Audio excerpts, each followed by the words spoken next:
नमस्कार, मेरा नाम है सुधीर और आप देख रहे हैं द न्यूज़ आर्टिकल। इस वक्त सबसे बड़ी खबर है नगीना सीट को लेकर। नगीना सीट काफ़ी चर्चा में है और इस सुर्खियों में है क्योंकि यहाँ से चंद्रशेखर आज़ाद भी चुनाव लड़ने जा रहे हैं लोकसभा चुनाव का और यहाँ पर अपने दावेदारी आजमा रहे हैं। और वहीं जो है अगर बीएसपी ने अगर आकाश आनंद को यहाँ से ये सीट पर उतार दिया, फिलहाल ये खबर है कि आकाश आनंद जी नगीना सीट से अपनी किस्मत आजमाएंगे।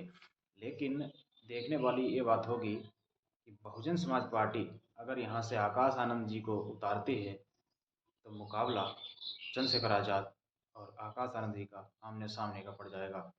फिलहाल दलित वोटर जो है यहाँ पर वो 20 से 25% है और वहीं यहाँ देखा जाए तो मुस्लिम वोटर जो है वो 51% कहा जाता है। अगर मुस्लिम वोटर्स अगर यहाँ पर इतना है, क्या मुस्लिम वोट जो है लगभग इंडिया गठबंधन की तरफ जाएगा या बसपा सुप्रीमो मायावती जी की तरफ? फिलहाल हो सकता है कि बसपा सुप्रीमो मायावती की तरफ जाए, क्योंकि पश्चिमी उत्तर प्रदेश में कई जगह कई सीटों में सुना जा रहा है कि बसपा सुप्रीमो अल्पसंख्यक कैंडिडेट्स मुस्लिम कैंडिडेट्स को उतार सकती हैं। वहीं जो है लगातार एक खबर भी आ रही है कि जो है ओवैसी और मायावती जी का गठबंधन हो सकता है। ऐसी सूत्रों से खबर आ रही है तो शायद मुस्लिम वोट्स जो है वो बसपा सुप्रीमो की तरफ बढ़ जाए और हो सकता है आकाश आनंद जी को यहाँ से विजय प्राप्त हो।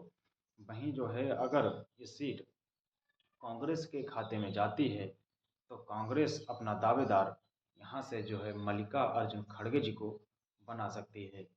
अगर ये सीट गठबंधन में अगर कांग्रेस और समाजवादी पार्टी के गठबंधन से अगर ये समाजवादी पार्टी को मिलती है तो समाजवादी पार्टी से फिर मनोज कुमार उतर सकते हैं यहाँ से। और बीजेपी ने तो अपना कैंडिडेट यहाँ से घोषित कर दिया है और जिनका नाम है ओम कुमार, वो यहाँ से बीजेपी से अपनी किस्मत आजमाएंगे। फिलहाल ये सीट बीजेपी के लिए बहुत ही मुश्किल होने वाली है क्योंकि बीजेपी के लिए मुस्लिम वोट तैयार नहीं है।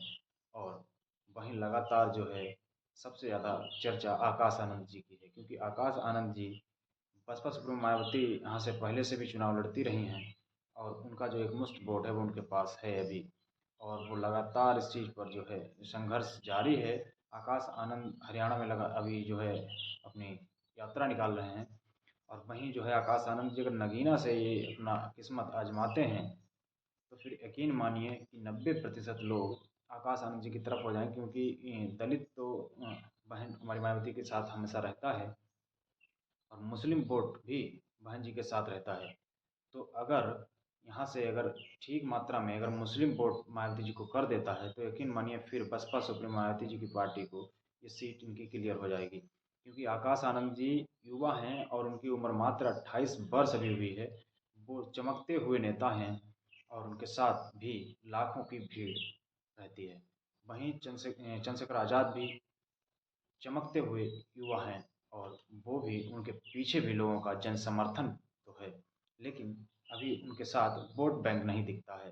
फिलहाल चंद्रशेखर आज़ाद जी के साथ लोग तो रहते हैं, भीड़ रहती है, लोग समर्थन में आते हैं, लेकिन वोट बैंक के लिए भी कहा जाता है कि धरातल पे बीएसपी मजबूत है तो क्यों ना अपना वोट बीएसपी को दिया जाए। आगे आने वाले समय में क्या होता है उसके बाद में देखा जाएगा। फिलहाल अभी के लिए जो है बीएसपी धरातल पर जो है लगातार ताकत पर दिखाई देती है और वो राष्ट्रीय पार्टी है, बड़ी पार्टी है। बसपा सुप्रीमो उसके अध्यक्ष हैं और लगातार वो पार्टी का ग्रोथ बढ़ता रहता है। भले ही अभी जब से भारतीय जनता पार्टी मतलब सत्ता में आई है तब से थोड़ा वोट बैंक बहन जी का कमज़ोर ज़रूर हुआ है, लेकिन बहन जी इस चीज़ पर इस बार जितनी सख्ती से और जो है जिस तरीके से उत्साहित होकर चुनाव लड़ रही हैं तो यकीन मानिए हो सकता है 2024 में बहन जी प्रधानमंत्री के पद तक पहुँच जाएँ।